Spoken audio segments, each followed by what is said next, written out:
Welcome to No Time Like Joe Time, where we look at media to talk about the mysteries of life. And you gamble that it won't be a big waste of your time.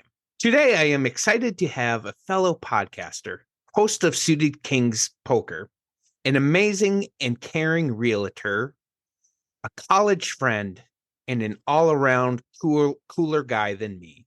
I wouldn't go Max. that far. Hey, this is Joe only. Sorry. Go ahead. My bad. Max Havlish. Hey, Max, thank you for being here. I'm glad to be here. Hey, I know you're a big poker guy, so thought I'd let you know I've been taking some poker lessons. No, have you really? How's that? I mean, it's awesome. How's it been going, though? Oh, it's been going awesome, which is good because I've been sinking a lot of money into it, but I think it's worth it. Okay. And what strategies have you learned so far? Yeah, good question. So first, obviously, is getting a sense of your hand, see what pairs you have in it, of course, then kind of get a sense of what cards your opponent has. You Okay. also must work on your poker face, and I've gotten really good at that. Poker faces are really good, and I'm glad you got that down. Yeah, thanks. And I know the other thing is just I know there's a lot of luck in this game, but there's also something to be said about just going with your gut. For sure, though, Joe. Luck is a huge part of the game. Yeah.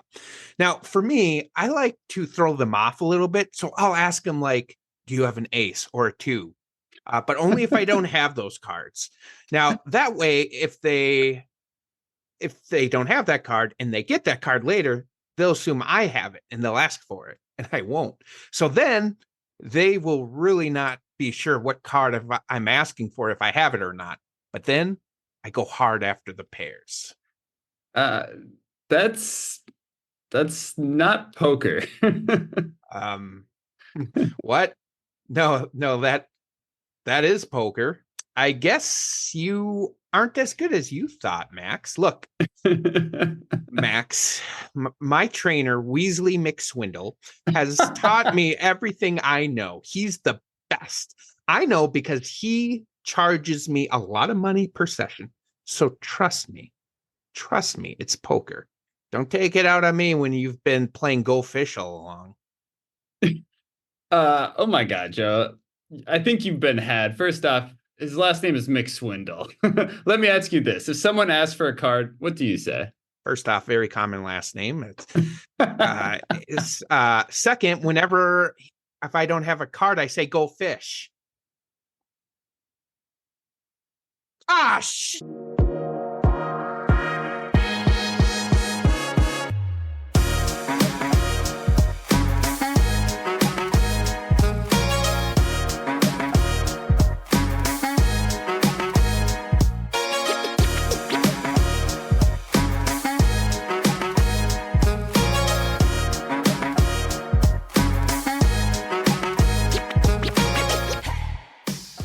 One of my favorite things about writing these bits is having the stupidest names. What was the first name here? Weasley. Weasley McSwindle. There was another bit I did with a friend where so the whole bit was about letting your guard down and not being prepared. And so I was telling him, like, oh, I'm going on a hike and I'm bringing all this stuff like shoulder pads, knee pads, helmet. And he's like, why do you need that? I'm like, well, I'm on this company sites. We sell equipment to suckers. And they says, and The just suckers. just the stupidest thing. Like, I think I had a line in there that's like, look, the president of that company talked to a congressman, and the congressman admitted sometimes people fall. And I don't want to be part of that demographic. But then afterwards, he convinces me not to have that equipment. And then I have a stock video of a guy just biffing it down a hill. I love that. That's good. That's good. So, but now that we're actually starting, seriously, thank you for being here. I'm so happy to have you. It's been such a long time since I've seen you, so this has been just an absolute treat for me. Glad to be here. And looks like you're hanging out at the casino tonight. Yep, I am. Which is funny because I have very rarely been to a casino, not because Okay. I'm like against it or anything. I think So I can tell you the exact moment I decided gambling's maybe not for me. It was my high school all night graduation party. And Okay. and what other way to send your students out by having they had a 21 or blackjack table. Yeah, 21. Yeah, that makes sense. And I lost all my chips within 5 minutes. So you're aggressive gambler. I was very aggressive. I'm like, it's all or nothing right now. I love it. I love it. And every time I'm like, this is it. This is it. I'm going to bounce back. I'm going to bounce back. I think I see a blackjack table behind you calling your name for redemption. Oh, wait, that's a bar. Never mind. Yeah, but, well, maybe that's good. I was going to say, I can get some redemption there by forgetting everything. So that's awesome. Yeah. Well, I'm glad to see you too, Joe. I know it's been a long time, and I'm looking forward to being on your podcast. This will be great. Definitely. And just for those who know, so I met Max through Bethel University. We were both in the adult program, and everybody was very lovely in that class, but Max was like the only guy my age. Yep. And so I was like, oh, we had a lot of fun. Yeah, we did. It was so much fun. And so thank goodness for Facebook, because I've been able to see all the very cool things you do. Thanks. So a couple of things I did want to talk about. First, I want to congratulate you on your podcast. Thank you. We've mentioned this at the beginning of the episode, and in all sincerity, guys, even if you're not huge into poker, you should check this out. I don't do a lot of poker. I've done a little bit, but it's really cool. So especially if you only listen to a couple episodes, listen to their story on how they got into poker. So it's Suited Kings Poker, and you do it with a buddy of yours. Yep. And what I quickly fell in love with the podcast is how you guys are talking about poker, but you have this humility with it, because you do, like, you won tournaments, like you're good at it. Thank you. And you talk about, there's, like, on Facebook, it looks all glamorous, but there's this other side to it you have to see.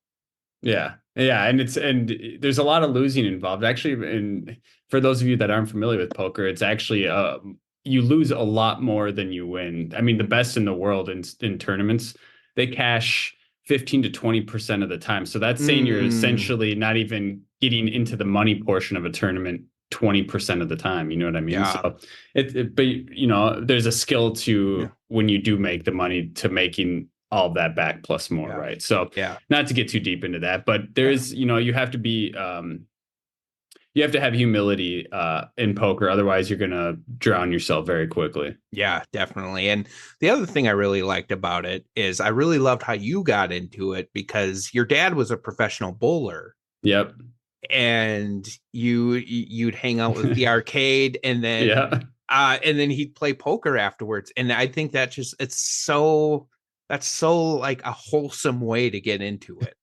It's like, it feels like, it reminds me of like a movie almost, you know what I mean? Like, 90s style, early 90s style movie. Yeah, definitely. And so, again, seriously, everybody go check it out. Please, please, please. Thanks. And rate it, give it 5 stars. It's awesome. So you being a poker player, and you kind of sit about like 15%. How much luck versus skill do you think is needed in poker? That's a great question. And this is typically something I often bring up immediately to people. So it's all about the sample size. So luck is very important in the short term. So say you're going to play 5 tournaments in your lifetime. Luck is going to have a big role in that. But say you're going to have or play 1,000 tournaments in your lifetime, that now skill is going to become a lot more involved, because you're going to essentially volume is going to overcome luck. So you're going to put yourself in these positions where you have what we call equity, you know, so like I'm an 80% favorite to win. But there's still 20% of the time I'm going to lose, and that'll happen. But if I continuously do that over a large sample size, I'm going to profit. Just like how a casino, you know, in blackjack, you know, we were just talking about, the casino only has they're 52% favorite, where yours is a 48%. But that 52%, that small 2% edge they have, makes them millions and billions of dollars. Not that I make that much money, but but it's all about the volume. You know, I mean, Mm, luck comes over a small sample size yeah. and skill comes in over a large sample size. Okay, that's cool. That's awesome. And so there's Yeah. probably times where you feel like you have like odds are in your favor, you're doing everything right, and then Yeah. whether luck or whatever, it just the tide turns. It does, and it's out of your control. The best thing you can do is just put yourself in that position as much as possible, and not react negatively when it doesn't go Yeah. your way because you did what you could. Yeah, exactly. So that reminds me of a Futurama episode Okay. where Fry just plays everything right and then something happens. So before we get into that clip, want to ask you, what's your history with Futurama? So I've watched a ton of episodes, but I've never watched it consecutively. Hmm. I'm familiar. I know the characters and all that, but I couldn't tell you which episode's what or the name of each, but definitely familiar with it. Yeah, I love nice. it's hilarious, and it's the same Yes. creators from like The Simpsons. Is that right? Yep, exactly. Yeah, yeah, yeah. Yeah, exactly. Yeah, I agree. It's really funny. So I got into it. There's two stories I always tell about my experience with Futurama. The first is how I really got into it. I was working the night shift at a YMCA. And while I was doing cleaning and doing whatever project, I had headphones and you could connect to a TV. And Oh yeah, so yeah, I would yeah. listen to stuff, but then on my break, I'd always go up at 1 a.m. and I'd watch it on Adult Swim. Okay. And so that's how I really got into it. But the other thing I always tell people when I was young and it first was airing, I was watching this episode where Bender gets a bomb implanted into him.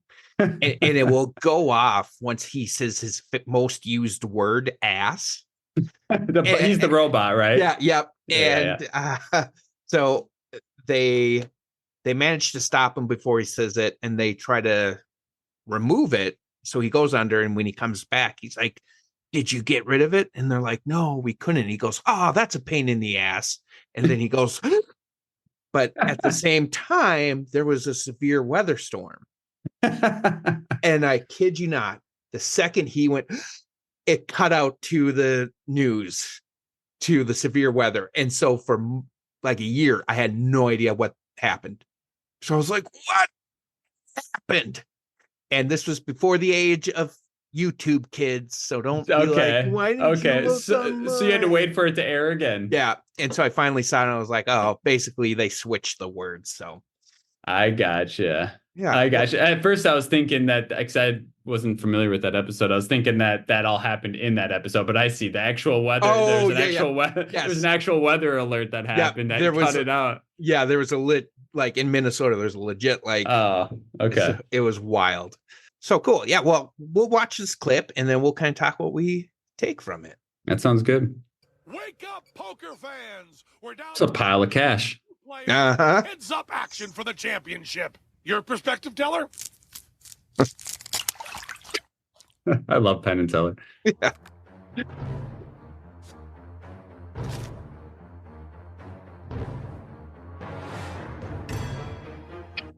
So dramatic. And Bender is able, or Fry's able to read minds. That's why he's doing this. Okay, I was gonna say that's why he's got the tinfoil hat on too. So you, Yep. But you didn't even look at your cards. Looking at one's cards is a crutch for players who rely on skill. I'm gonna utilize that. Ooh. You in or out? What's the matter, Fry? You scared? Or just crazy? All right. All in. Oh, what a board. 4 aces. Oh, Read them and wait. And then tell me what they are.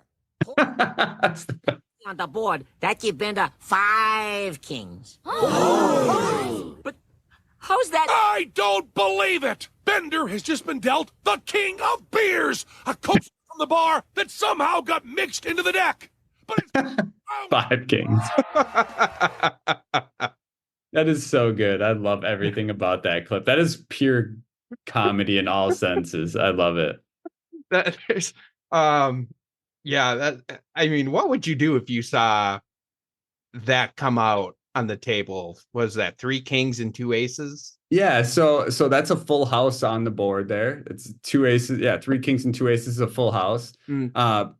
Bender has a king and a king of beers coaster.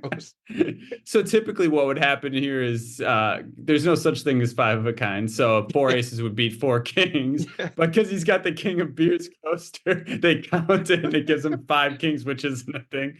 And he wins. My favorite part though about this, if you're at a poker table and someone goes all in, it's Fry, right? Yep. Fry. So he's got the best starting hand in poker, pocket aces. Mm-hmm. He's essentially slow rolling his opponent. So like when you have pocket aces and you're like, oh, I don't know if I should go all in. You're always going all in because you have the best hand possible. Yeah. So he's slow rolling his opponent, which is amazing. And then he gets a bad beat, which is incredible. Yeah, that cracks me up. And just and I should say too, I should have set this up beforehand.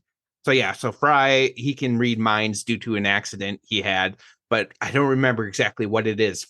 Bender gets like a lucky robot's foot or something where he's just always lucky. Oh, so Fry reads it. So why does he got the tinfoil hat on then? So he has it because if he always has it off, he can hear everybody's thoughts. Oh, so it's kind of a way to like limit isolate it. Yeah. Yeah. And I love that because he lifted it up and then you just hear and the line looking at your cards is a crutch for people who rely on skill. That is probably my favorite poker scene from anything like fabricated. I love it. That's so good.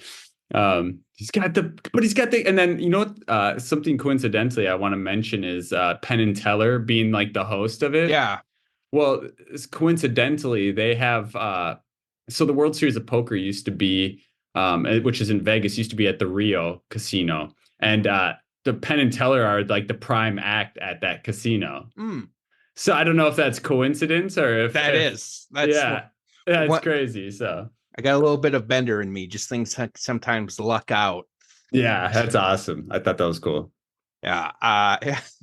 I can only imagine how actually frustrating that would be if you had the pair of four aces and they're like, oh, this coaster actually counts. That's the stuff nightmares are made of. Like if I have a poker nightmare, that's what would have happened right there. So is there, I would imagine maybe not, but I think about the NFL, there can be like wrong calls. Is there anything like that in poker where like somehow something is mishandled and it can cost the players or not really? Yeah, I've seen it, and this has actually happened where, and it's very far and few between. You rarely see it, but where like, someone might not notice they have a straight, and then they award the wrong player the pot. I mean, a straight, so the other player, they'll think they have nothing, and then they'll just push the chips to the other player, and both players don't even notice. He's like, and this has been on TV where the player's like, I don't even know I have a straight. He gets up and leaves the tournament. And because the next hand was dealt before they noticed it, the player's eliminated, even though he had the winning hand. Oh, man. However, four aces there is the absolute best hand. Yeah. You couldn't go wrong. Couldn't go any better. Oh yeah. Gosh. That's what he gets for slow rolling Bender, though. Yeah. I like that term, slow rolling. Yeah. Oh gosh. Yeah. Me being the ever deep thinker too, the other thing I always kind of think about this is how often, like in life, I feel like I'm doing everything right I need to do. Yeah. Like we're saving up money, we're doing this, and then suddenly something breaks in our car and it's like a $2,000 fix. Yep. Or like we try to do everything right during our pregnancy, but our son's born 3 months premature and he has all these medical issues. Yep. And I think often, I read a book, and it's crazy. I got it from this. It's The Psychology of Money. Yep. And they were talking about luck versus risk. And they were talking about like Bill Gates. And they were talking about like when he was in high school, his high school had, I think, the only computer in the US. Okay. 1,000 kids went to that school. So he was one out of like 5 million high school students who was lucky enough to go to that school. That's awesome. That luck had to do with that. They also talked about a kid from his school who climbed this mountain. And I wish I remembered which one it was, but you have like 1 out of 6 million, like 1 out of like 100,000 chance of dying on that mountain. And he did, and he died.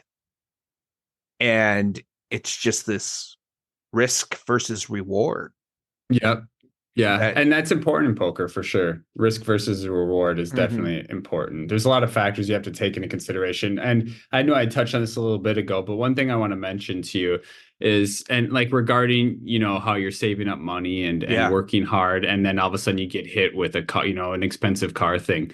I talk about this a lot on my podcast. Is the only thing you can do is put yourself in that good position. The things that happen that are out of your control are going to happen regardless. So I know it's easier to say than to do, but to not let that weigh on you, because that's out of your control, right? You've been doing everything you can up to that point to that you can do for the best for you and your family. And that is going to happen regardless of whether you're doing good or bad. So thankfully you've been,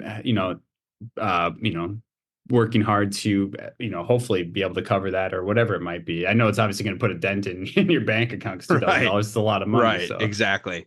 Yeah. And I really like that kind of, because I feel like that's the mindset you have to be in as a player, because you really do. Because a lot of things go wrong in poker. And I didn't always have that mindset. I've taken a ton of bad beats, especially with pocket aces, like where I had, where I have the best possible hand. But just like, in poker and with everything in life, it's not guaranteed. You're not guaranteed to win there. So you just, you put yourself in the best position you can, and whatever happens from there, you just have to allow yourself to be happy knowing that you did what you could.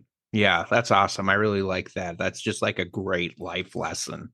For sure. And so with that, like, how do you kind of protect yourself? Well, let me say, I told you this story.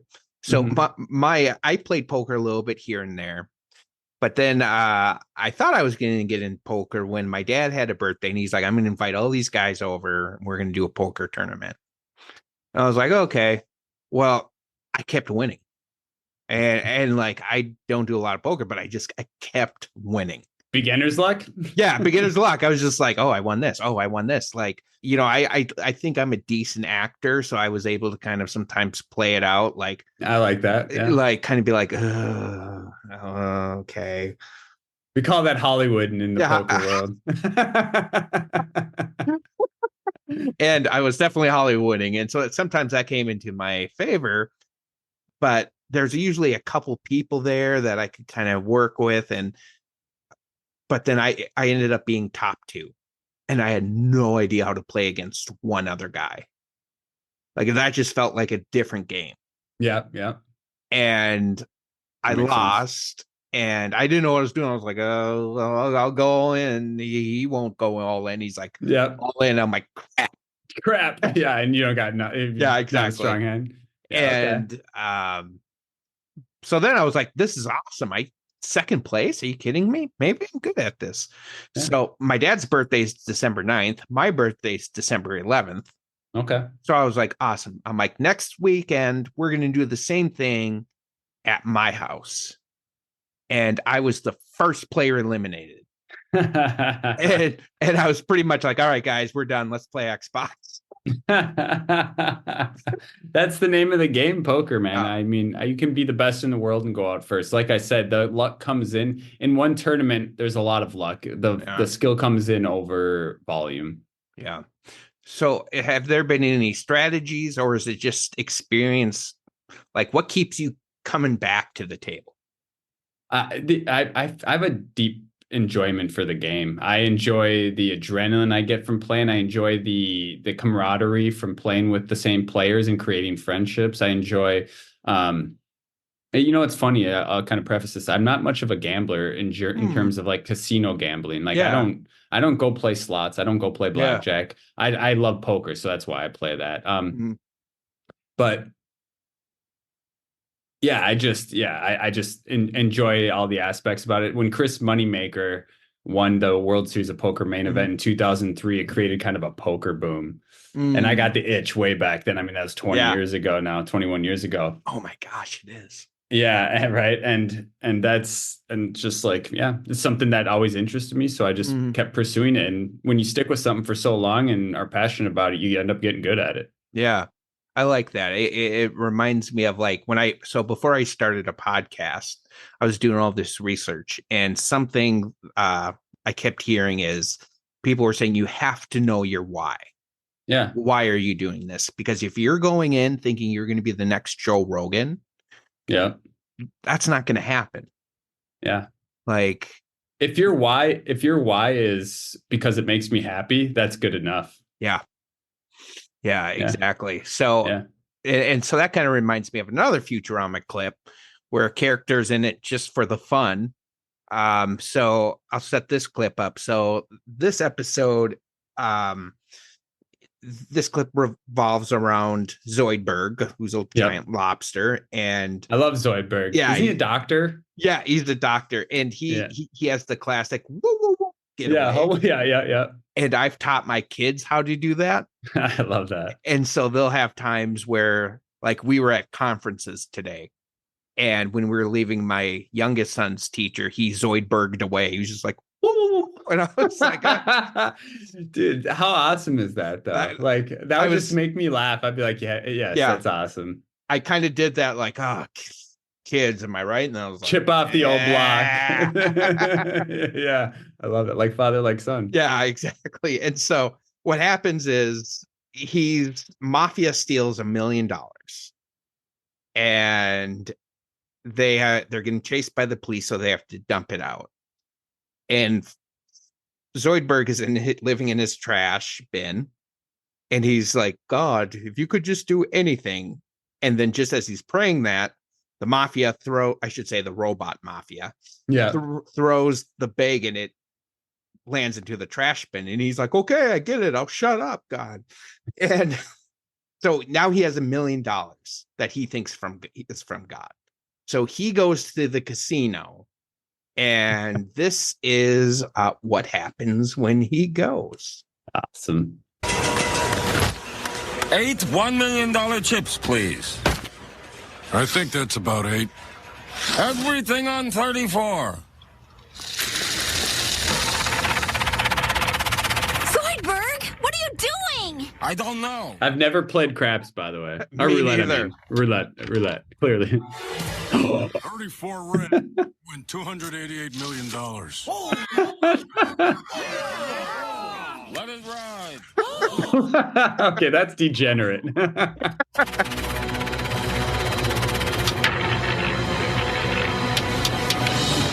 34 red, $10,368 million.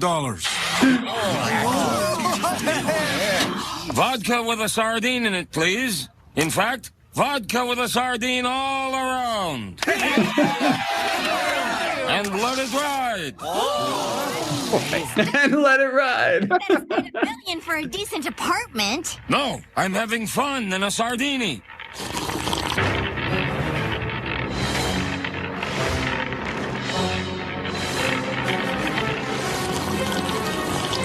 A sardini. 15 black. Now that's the God I know. What was it? 18,350 million? Yeah. Fortune. Easy come, easy go. But for one brief moment, I made everybody on Mars happy. And if you ask me, that makes me a winner. I love that. Loser now departing. I love That's quality, man. That's awesome. And I love that, he it wasn't even like the money meant nothing. It was just that he was surrounded by his friends enjoying life. Yeah. And that was kind of, like you said, that was a great transitional point from where I was coming from. Yeah, definitely. And I like, because I mean, I think about, so for you, I think you can tell me if I'm wrong on this, but I assume like the love of poker came from a love of your dad. Like Yeah, it was kind of a connection. yeah, I definitely agree with Yeah. that. Because what I talk to people about, so I love The Simpsons. Like Mhm. it is my all-time favorite show. When I was younger and I was watching it, because I watched it from day one when I was like 6. Yep. And like the church I grew up, everybody's like, oh, that's a bad It's a show. bad show. I remember Yeah. same time frame, I watched it Yeah. as well. Yeah. And people were always like, oh, why do you watch that? Well, later on, I ended up kind of explaining the reason why is like growing up, me and my dad had a really strained relationship.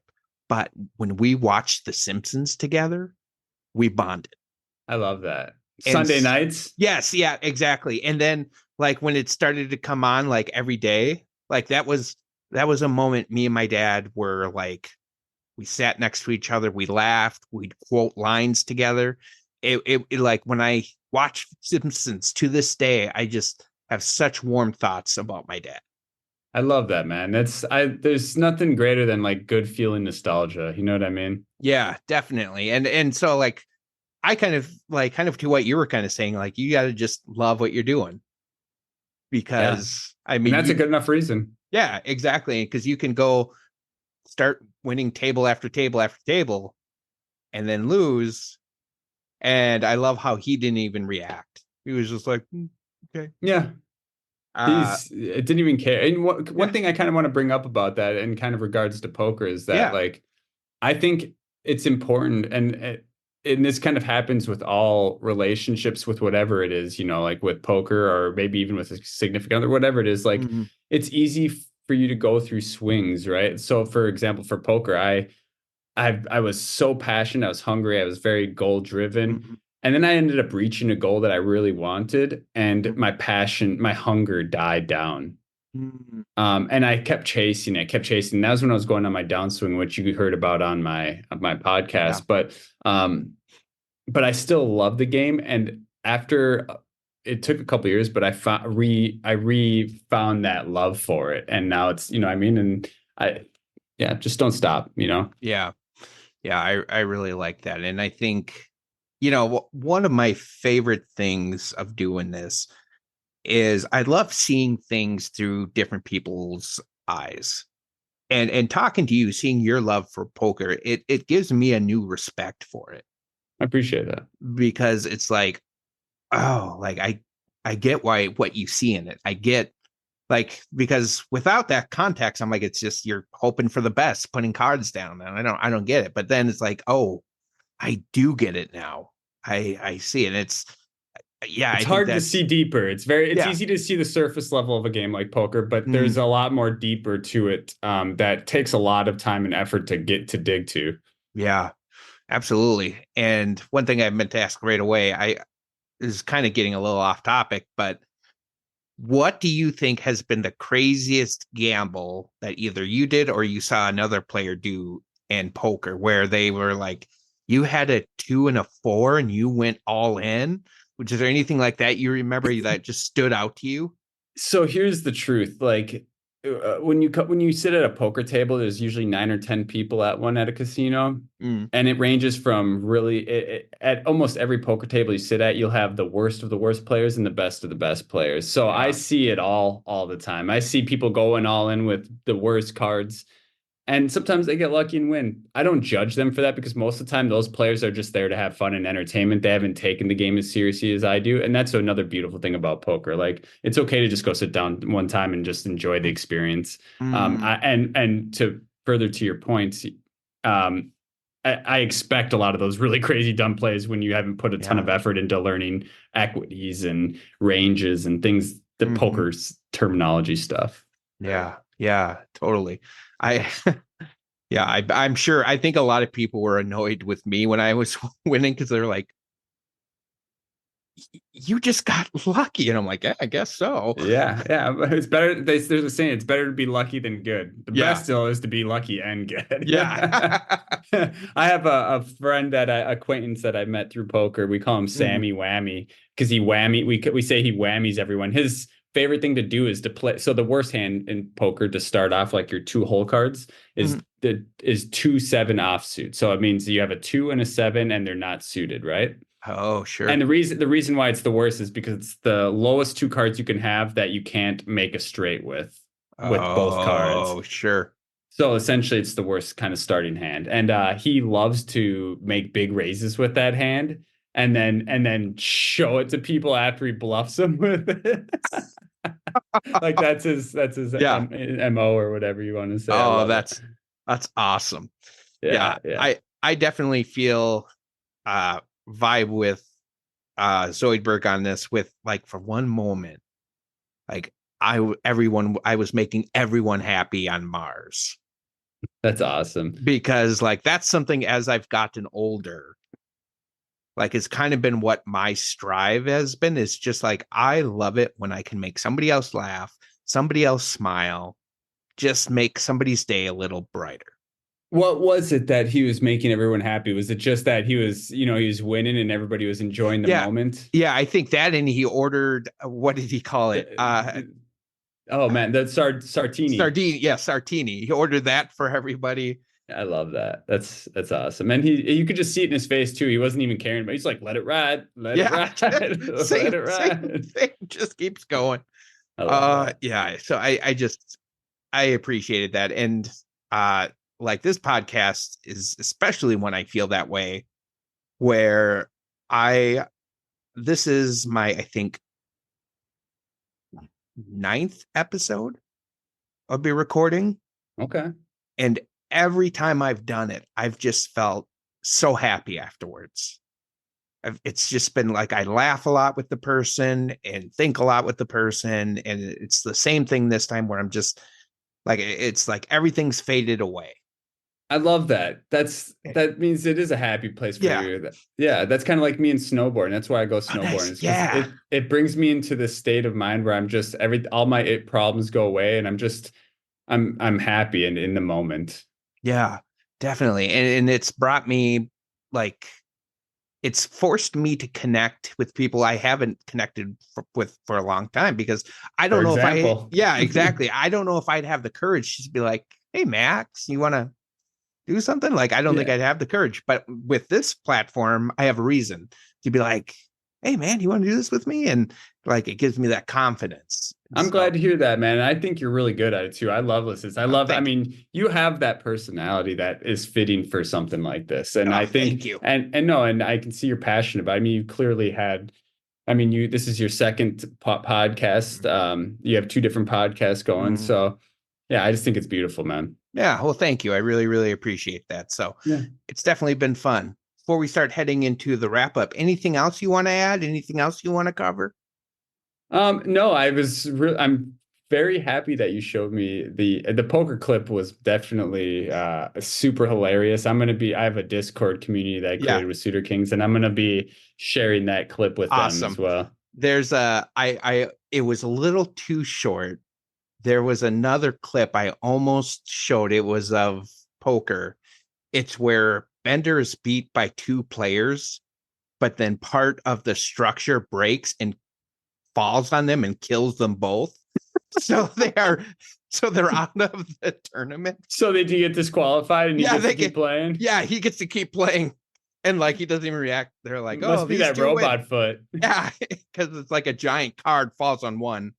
I don't know if they get killed. I think it's something similar to this. Like, he's got like 1 ace, and then 2 giant ace cards fall on those players. And they're like, well, that counts. Yeah, 3 aces. Yeah, but it's such a quick clip. I'm like, it's literally like a 8-second clip. Do you remember the name of that episode? I need to go watch that. So I'll go find. Sorry, go ahead. This one is actually, it's one of the movies. I didn't know that movies. Yeah, they had 4 movies. They're adequate. This one is I think this one's actually probably the best one. Okay. But it's called, I think, the creature with 1,000 backs. Okay. Something like that. But okay. That should be enough for me to find it at least. And it's one of the main subplots is just the poker game. Okay. So there's quite a bit of it. So it's really, really fun. Kind of gave me Casino Royale vibes or something. Yeah. Not, 007. Yep, exactly. Yeah. So as we start wrapping up, 3 questions I ask everybody. Yeah. First question, which clip did you think was funnier? Oh, that's hands down it's funnier the first one. I had different feelings about the two. Yeah, I agree. The first one's so funny. It's however, the Let It Ride had me just laughing. Let it ride. Yeah. I love, like, I think we both laughed at this when Bender flips his cards over. He's like, read them and weep, and then tell me what they are. And then tell me what they are. And he's got 4 kings and a king of beers. Yeah, I agree with you on that one. Second one, which one did you feel like we got most conversation out of? I would say a more meaningful conversation out of the second one was Zoidberg. That one is has more of like a realism to it, and like kind of a point, or I can't think properly right now, but it has like a humanism to it, like what's important in life and what you need to pay attention to. Like, it's not about the gambling. It's just because the experience is more valuable than anything. And that's kind of the point it makes. Yeah, exactly. I'd agree with you. I think that would be really fun, but there's a part of me too I take that back. No, this is going to be my answer for the third one. But yeah, I agree with you. I like the conversation out of that one. Final question. If we had to do a deep dive, meaning like, okay, we have to really analyze this clip, which one would you choose? Well, if it was on my podcast, I would do the first one. If it was on your first podcast, then I would probably do the second one. Yeah, I would probably do the first podcast because I think there's so much to like Bender is the free carrying guy and Fry's trying to use every advantage, and I think there could be. He tried to read his mind as well. Yeah, like, that's a scumbag move. Yeah, that was another clip actually. There's another. This is an earlier episode, but they do poker, and Bender has a pair of X-ray glasses. Okay, and so he keeps winning, but Zoidberg is playing too. And like his first hand, he's like, I can't spell anything with these human cards. It's just, like, clearly terrible. I'm looking forward to watching that. That's good. Yeah, that's really sweet, good, man. Yeah. So cool. So when people listen to this and they're like, wow, this Max guy is awesome. Where are some places they can find you, whether it's just your podcast or if you want to promote your realtor business, whatever you want to promote? Yeah. So if you're on social media, my name is Max Havlish, Havlish. You can find me on Twitter, which is mostly poker related content, and that's at Deuce Nukem, DEUCENUKEM. Other than that, I guess you can find my podcast, Suited Kings, on all streaming platforms, Spotify, Apple Podcasts, stuff like that. And I always say hi if you ever see me. Yeah, Max is an awesome guy, and like what you're getting here, that's Max. It's not an act. And I am way cooler in person, so this is a little bit of a dorky act, but I've always thought you're cool, and that's why I wanted to be your friend, Joe. You were going back to school, you were the best to be around. You made me laugh all the time. Oh, thanks. So I mentioned this. We have another podcast, 2 Voices, 1 Story. I do this with my wife. It's different tone than what this is. It's we talk about very personal and difficult situations we've gone through, but the goal is to make things that are scary to talk about okay to talk about. I love that. That is super cool, and that takes a lot more guts than. I mean, I love this because this is like your funny personality, but to be able to go and talk deep about things like that takes a lot of commitment and getting over a fear. You know what I mean? Yeah, definitely. So it's been good. Max, it has been such a delight. I knew I would love this episode, and I got everything what I wanted out of this and more. I'm glad to hear that. Thank you so much for coming back. I'm going to be doing season 2, and so hopefully maybe we can get you back. Dude, whether it's back on the podcast or grabbing lunch, you just let me know. Don't feel free to or be afraid to ask me, because I'd be glad to sit down sometime. Awesome. See, guys, I'm cool. All right. I second that. All right. Well, thanks, everybody. We'll see you next